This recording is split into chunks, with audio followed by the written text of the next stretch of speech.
It was raining heavily in Kaiama town, Kwara State. The streets were wet and slippery, and the small market by the main road was empty. People hurried to their homes, trying to escape the heavy drops of rain. Amaka was waiting at the bus stop. She wanted to get home quickly after work. Her feet were tired and her bag was heavy with groceries. The bus finally came, shaking and coughing as it slowed down near the bus stop. Amaka climbed in, thankful to be out of the rain. The bus was crowded, but she found a small space to stand. The smell of wet clothes, mud and petrol filled her nose. She held onto the metal pole tightly because the bus jolted with every bump. Other passengers were also anxious, some talking, some praying quietly. As the bus moved slowly down the muddy road, Amaka felt uneasy. There was something strange about the bus today. A man at the back was staring at everyone, and his eyes were cold. Amaka tried to ignore him. She focused on the wet road outside. Suddenly, the bus stopped, and more men in dark uniforms appeared. They walked into the bus quickly. Everyone started shouting. Some people screamed. Amaka felt her heart beat faster and faster. She didn't understand what was happening. One of the men grabbed her arm. "Come with us," he said. His grip was strong and Amaka couldn't pull away. She tried to shout, but the fear made her voice small and weak. The bus was shaking. The driver was yelling something, but it made no sense to her. The men forced everyone out of the bus. Rain had stopped, but the ground was muddy and slippery. Amaka slipped once, and one of the men pulled her back roughly. She tried to stay calm, but her hands were shaking. They made all the passengers stand in lines, men on one side, women on the other. Amaka's legs were shaking so much she felt like falling. She looked at her shoes covered in mud, wishing she could disappear. A tall man came close to her. His face was hard and serious.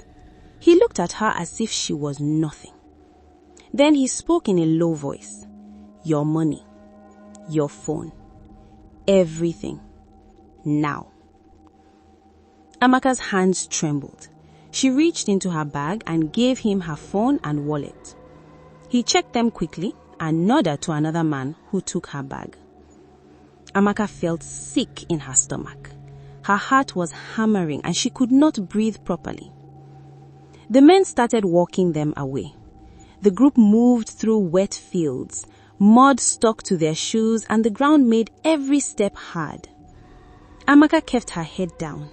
She could barely look at anyone. All she could hear was the squishing of mud and the men's orders. Hours seemed to pass. The sky was dark, and the moonlight barely showed the path. Amaka's body was cold. Her clothes were wet and heavy. She could feel her arms numb from the rough grip of ropes. The men tied their hands behind their backs. The ropes cut into her skin, but she stayed quiet. She could not scream. She could not fight.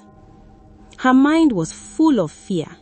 She thought about her mother at home, about her little brother who was waiting for her. She thought about her friends in Kaiama who would be worried. She prayed silently, begging God to help her.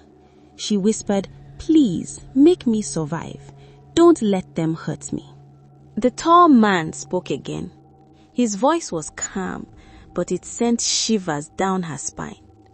"You will pay for what you did. All of you.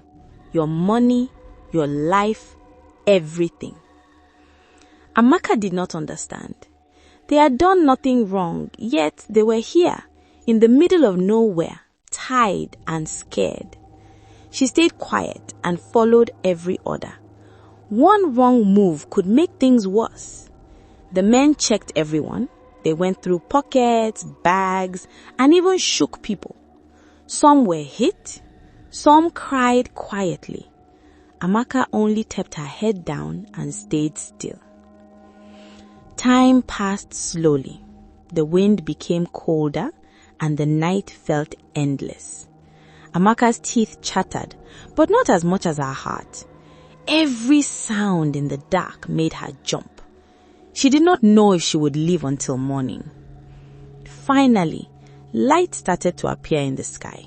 Morning had come. The men were gone, disappearing as quickly as they had arrived. Amaka looked around.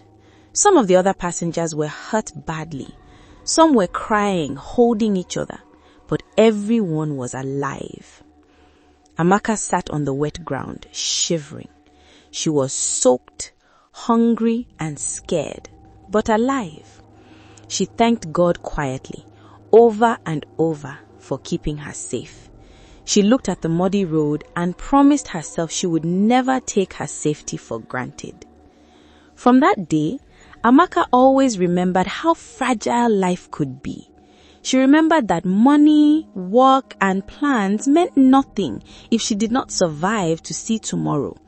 She listened to warnings from her mother, she took care when traveling, and she never ignored danger.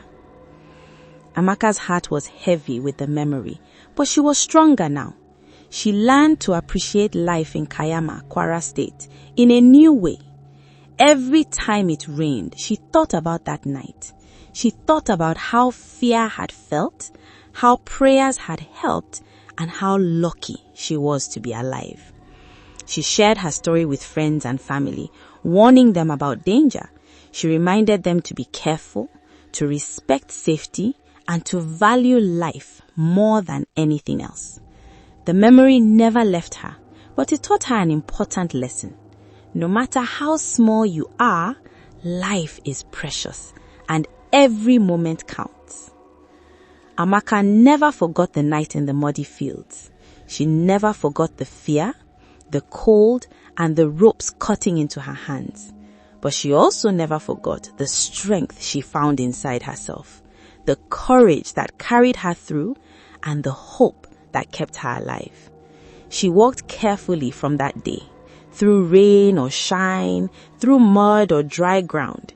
She knew that life could be harsh, but she also knew that surviving made her stronger, braver, and wiser. And she was thankful every day for the chance to live again. Thank you so much for watching. If you enjoyed it, don't forget to like, subscribe, and comment below. Hit the notification bell so you never miss an exciting new tale. See you in the next one.